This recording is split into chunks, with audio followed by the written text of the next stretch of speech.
Maharashtra Chief Minister Uddhav Thackeray on Friday hit out at the BJP 3 days after his brother-in-law found himself targeted by the Enforcement Directorate, with the agency freezing rupees 6.45 crore in his assets in a money laundering case. If you want to come to power, then come to power, but don't do all these vicious things to come to power. Don't harass our or anyone else's family members.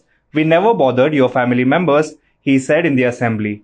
It is not that we are saying that your families have done something wrong or that they have something that we can trouble you about. If you want to put us in jail to come to power, put me in jail, Mr. Thackeray said in what he called an emotional appeal. Moving on to the next news, Yogi Adityanath took oath today as Uttar Pradesh Chief Minister for the second time after smashing a 37-year record. Prime Minister Narendra Modi, BJP Chief Minister and allies like Nitish Kumar gathered in a mega show of strength at a packed stadium in Lucknow. Besides Yogi Adityanath, 52 ministers were sworn in, handpicked by the BJP leadership with an eye on the 2024 national election. Keshav Prasad Maurya, who lost the UP election, is back as Deputy Chief Minister, but Dinesh Sharma has been replaced by Brahmin leader Brajesh Pathak. The BJP retained power in Uttar Pradesh by winning 255 out of 403 constituencies, securing a 41.29% vote share. Moving on to the next news, real estate developer Supertech was declared bankrupt by the National Company Law Tribunal (NCLT) on Friday in a move that could have an effect on 25,000 home buyers.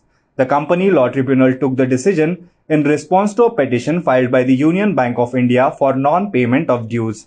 A NCLT bench allowed the plea filed by UBI, a financial creditor, claiming default against Supertech, and appointed an interim resolution professional superseding the board of the company.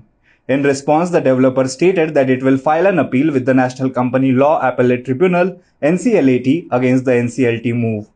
As all the projects of the company are financially viable, there is no chance of loss to any party or financial creditor. The order will not affect operations of any other Supertech group company, the real estate firm said.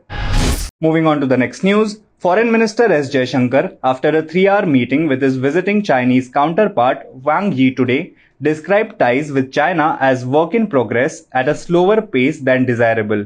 He also said the relationship is not normal because of border tensions rising from Chinese deployments since April 2020 cannot be reconciled with a normal relationship. Restoration of peace and tranquility must find full expression in talks, Mr. Jaishankar told the media. If you ask me if our relationship today is normal, then my answer is no, it is not normal because of the Chinese deployments. Our effort today is to sort out the issue in its entirety, he said. He said the discussions centered on bilateral relations that had been disturbed by China's actions since April 2020. Moving on to the next news, Ukrainian officials in the strategic port city of Mariupol said Friday they feared 300 people could have died in last week's Russian strike on a theater where hundreds were sheltering. From eyewitnesses, information is emerging that about 300 people died in the drama theater of Mariupol following strikes by a Russian aircraft, Mariupol City Hall wrote on Telegram. President Volodymyr Zelensky said last week following the strike that hundreds of people, believed mostly to be women and children, had taken in the building at the time of the attack. Mariupol City Hall said Friday the theater was destroyed in a cynical attack and claimed that Russia knew civilians were taking refuge in the building.